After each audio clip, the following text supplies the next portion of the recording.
नमस्कार। चलिए आज भौतिकी के अध्याय 2 यानी स्थिर वैद्युत विभव तथा धारिता के कुछ बहुत ही जरूरी और मजेदार एमसीक्यूज को सॉल्व करते हैं। ये सवाल न सिर्फ बोर्ड एग्जाम्स बल्कि कॉम्पिटिटिव एग्जाम्स के लिए भी बहुत काम के हैं। तो फिर तैयार हो जाइए अपनी तैयारी को परखने के लिए। हम एक एक करके कुछ चुनिंदा सवाल देखेंगे। हर सवाल के बाद हम सिर्फ सही जवाब ही नहीं जानेंगे बल्कि उसके पीछे का जो कॉन्सेप्ट है, जो फिजिक्स है, उसे भी अच्छे से समझेंगे। तो हमारा पहला सवाल बहुत ही फंडामेंटल कॉन्सेप्ट पर है। सोचिए, एक ऐसी सरफेस है जिसके हर पॉइंट पर पोटेंशियल यानी विभव एक समान है। तो उस पर एक चार्ज को एक जगह से दूसरी जगह ले जाने में कितना वर्क डन करना पड़ेगा? जी हाँ, सही जवाब है 0। देखिए, नाम में ही इसका जवाब छिपा है, समविभव यानी समान विभव। अगर स्टार्टिंग और एंडिंग पॉइंट दोनों पर पोटेंशियल सेम है तो पोटेंशियल डिफरेंस यानी विभवांतर तो हुआ 0। और वर्क डन का फॉर्मूला क्या है? W = Q delta V।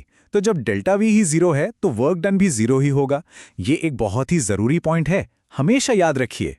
चलिए अब कैपेसिटर पर आते हैं। कल्पना कीजिए कि हमारे पास एक पैरेलल प्लेट कैपेसिटर है। अगर हम उसकी दोनों प्लेट्स को पकड़कर एक दूसरे से दूर ले जाएं, मतलब उनके बीच की दूरी बढ़ा दें, तो उसकी चार्ज स्टोर करने की जो क्षमता है यानी कैपेसिटेंस, उस पर क्या असर पड़ेगा? सही जवाब है, धारिता घट जाएगी। और इसका कारण सीधा सीधा उसके फॉर्मूला में है।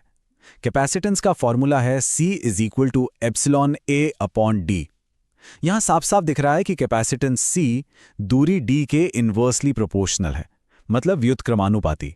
तो अगर हम दूरी d को बढ़ाएंगे तो कैपेसिटेंस C कम हो जाएगी। सिंपल। ठीक है, अब थ्योरी से थोड़ा हटकर एक न्यूमेरिकल सॉल्व करते हैं। ऐसे सवालों में फॉर्मूला तो जरूरी है ही, पर उससे भी ज्यादा जरूरी है यूनिट्स पर ध्यान देना। देखिए, यहां चार्ज माइक्रोकूलम में है और दूरी सेंटीमीटर में। कैलकुलेशन से पहले इन्हें ऐसा यूनिट्स में बदलना मत भूलिएगा। तो सही उत्तर है ऑप्शन ए, 4.5 × 10⁵ वोल्ट्स।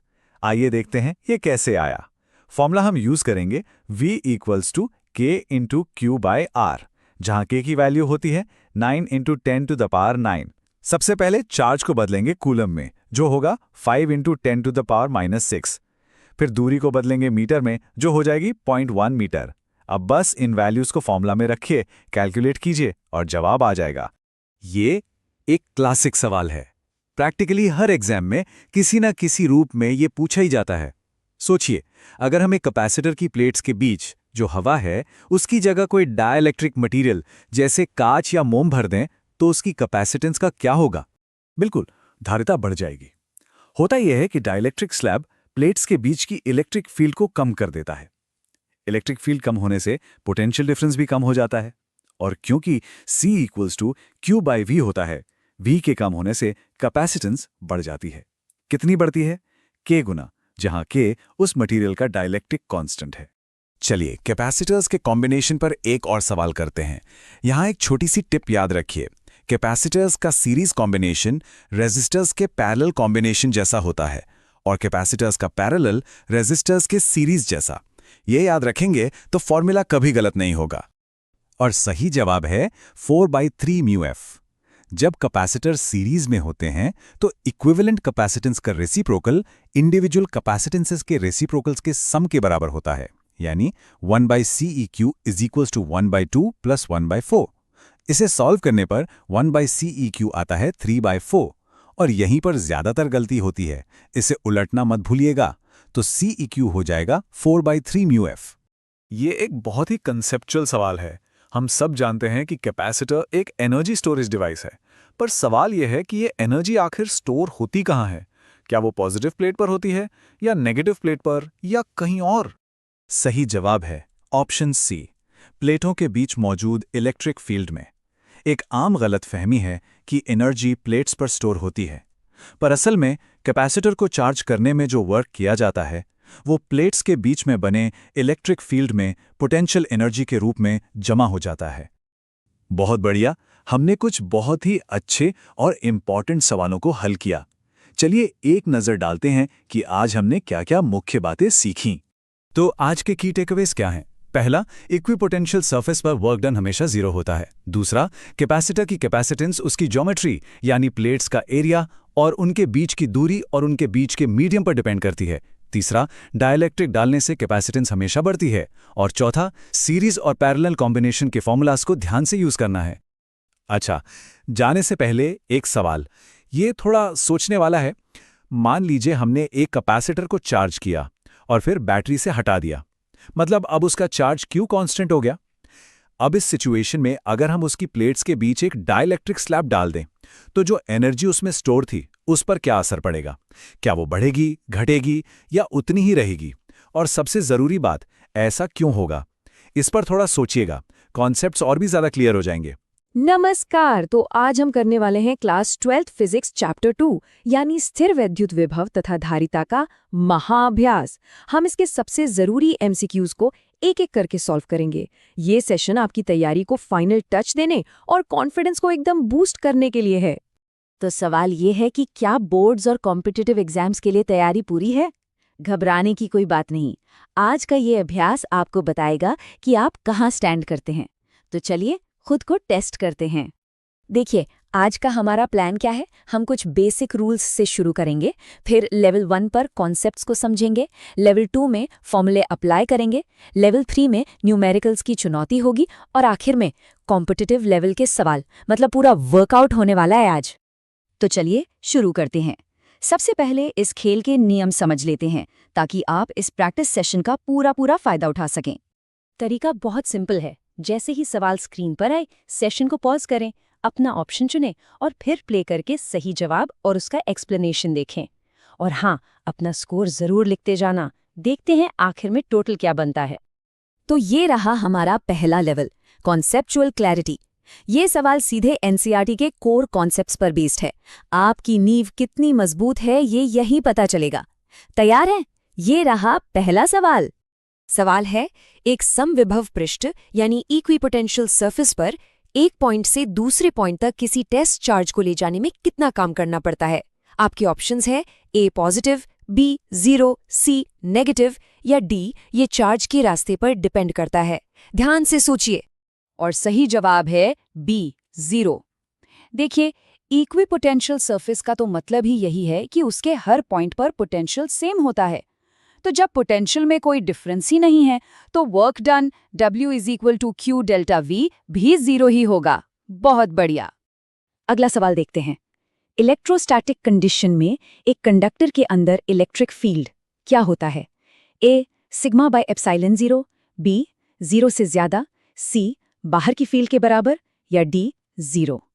ये बहुत ही इंपॉर्टेंट प्रॉपर्टी है। बिल्कुल सही जवाब है डी 0। ऐसा इसलिए होता है क्योंकि बाहर की इलेक्ट्रिक फील्ड की वजह से कंडक्टर के फ्री इलेक्ट्रॉन्स खुद को ऐसे रीडिस्ट्रीब्यूट कर लेते हैं कि वो अंदर एक ऑपोजिट फील्ड बना देते हैं जो बाहर वाली फील्ड को कैंसिल कर देती है। इसी को इलेक्ट्रोस्टैटिक शील्डिंग भी कहते हैं। चलिए एक और बेसिक सवाल, कैपेसिटेंस का एसआई मात्रक क्या है? याद रखिए, ये जो बेसिक डेफिनेशंस होती है ना, वही हर मुश्किल सवाल की चाबी होती हैं। सही जवाब है ए फैरेड। 1 फैरेड का मतलब है कि अगर किसी कैपेसिटर को 1 कूलम चार्ज देने पर उसका पोटेंशियल 1 वोल्ट बढ़ जाए तो उसकी कैपेसिटेंस 1 फैरेड होगी। सीधा सा फॉर्मूला है C = Q/V। चलिए अब अगले लेवल की तरफ बढ़ते हैं। लेवल 2 में आपका स्वागत है। अब यहाँ हम डायरेक्ट फॉर्मूला बेस्ड प्रॉब्लम्स को सॉल्व करेंगे। तो अपना पेन और पेपर तैयार रखिए। पहला सवाल, एक पैरेलल प्लेट कैपेसिटर की कैपेसिटेंस निकालिए जहां प्लेट्स का एरिया A है और उनके बीच की दूरी D है। वैल्यूज आपको दी गई हैं। सबसे पहले तो सही फॉर्मूला दिमाग में लाइए। बहुत अच्छे, सही जवाब है C। फॉर्मूला है C = ε0A/d। आपको बस दी गई वैल्यूज को इसमें रखना था। बस ये ध्यान रखना है कि सारी यूनिट्स SI सिस्टम में हो। अगला सवाल एनर्जी पर है। एक कैपेसिटर है जिसकी कैपेसिटेंस C है और उसे V वोल्ट तक चार्ज किया गया है। तो बताइए उसमें कितनी एनर्जी स्टोर होगी? याद रखिएगा, एनर्जी के लिए एक से ज्यादा फॉर्मूला है और करेक्ट आंसर है बी। यहाँ पे सबसे सही फॉर्मूला है U = ½ CV², क्योंकि हमें C और V दोनों दिए गए हैं। बस वैल्यूज को फॉर्मूले में रखिए और आपको एनर्जी की वैल्यू जूल्स में मिल जाएगी। अब जरा सर्किट थ्योरी की बात करते हैं। दो कैपेसिटर्स C1 और C2 सीरीज में जुड़े हैं। उनकी इक्विवेलेंट कैपेसिटेंस क्या होगी? सीरीज कॉम्बिनेशन का रूल याद करने की कोशिश कीजिए। सही जवाब है ए। जब कैपेसिटर्स सीरीज में होते हैं ना, तो उनका इक्विवेलेंट कैपेसिटेंस का रेसिप्रोकल उनके इंडिविजुअल कैपेसिटेंस के रेसिप्रोकल के सम के बराबर होता है। ये बिल्कुल रेजिस्टर्स के पैरेलल कॉम्बिनेशन जैसा है। तो कंफ्यूज मत होना, ये एक बहुत जरूरी पॉइंट है। बहुत बढ़िया। अब हम आ गए हैं लेवल 3 पर।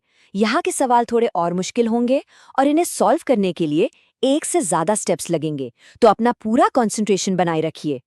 इस चैलेंज में जाने से पहले जरा एनर्जी के इन 3 खास फॉर्मूलों पर एक नजर डाल लेते हैं। ये आपके सबसे जरूरी हथियार होने वाले हैं। U बराबर हाफ CV², U बराबर Q²/2C और U बराबर हाफ QV। इन्हें एकदम याद कर लीजिए।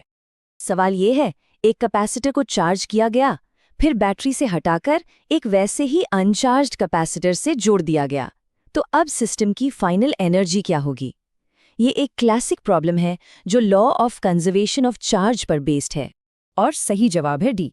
इसे सॉल्व करने के लिए पहले इनिशियल चार्ज निकालिए, फिर जब दोनों कैपेसिटर्स को जोड़ा जाता है तो चार्ज तो कंजर्व रहता है, जिससे आप कॉमन पोटेंशियल निकाल सकते हैं। और आखिर में इस नए पोटेंशियल से फाइनल एनर्जी कैलकुलेट कर लीजिए। आप नोटिस करेंगे कि कुछ एनर्जी हीट के फॉर्म में लॉस हो जाती है। अगला न्यूमेरिकल, एक चार्ज्ड कैपेसिटर की प्लेट्स के बीच एक डाइइलेक्ट्रिक स्लैब डाल दी जाती है, तो अब प्लेट्स के बीच नई इलेक्ट्रिक फील्ड और पोटेंशियल डिफरेंस क्या होगा? ये बोर्ड एग्जाम्स के लिए एक हॉट फेवरेट क्वेश्चन है। इसका सही जवाब है बी। देखिए, जब भी आप डाइइलेक्ट्रिक स्लैब डालते हैं तो प्लेट्स के बीच की इलेक्ट्रिक फील्ड K के फैक्टर से कम हो जाती है, जहां K डाइइलेक्ट्रिक कांस्टेंट है। और क्योंकि पोटेंशियल V = ED होता है, तो पोटेंशियल डिफरेंस भी K के फैक्टर से कम हो जाएगा। यही तो डाइइलेक्ट्रिक्स का काम है।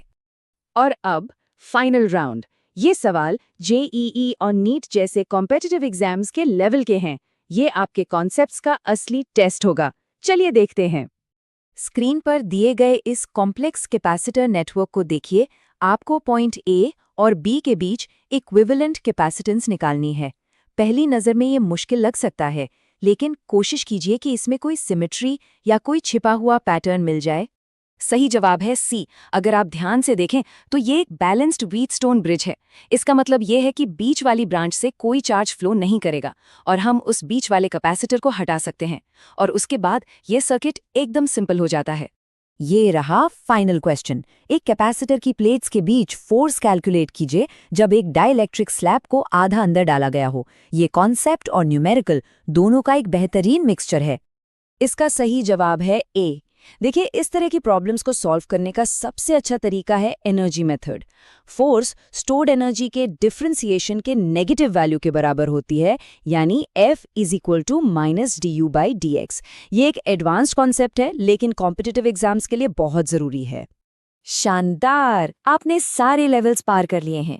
चलिए अब एक क्विक रिकैप करते हैं कि आज हमने क्या-क्या जरूरी बातें सीखी। तो आज के 4 सबसे जरूरी टेकअवेज हैं। पहला, इक्विपोटेंशियल सरफेस की प्रॉपर्टीज। दूसरा, कैपेसिटर्स का सीरीज और पैरेलल कॉम्बिनेशन। तीसरा, डाइइलेक्ट्रिक्स का असर। और चौथा, कैपेसिटर सिस्टम में एनर्जी का स्टोर होना और उसका लॉस होना। एक बात हमेशा याद रखिए, सफलता वहां होती है जहां तैयारी और अवसर मिलते हैं। आज का ये सेशन आपकी तैयारी थी और आपका एग्जाम वो अवसर होगा। बस मेहनत करते रहिए। और जाते जाते एक सवाल आपके लिए, इस चैप्टर का कौन सा टॉपिक आपको सबसे ज्यादा चैलेंजिंग लगता है? अपने वीक एरियाज को पहचानिए और उन पर काम कीजिए। आपकी सफलता पक्की है। अगली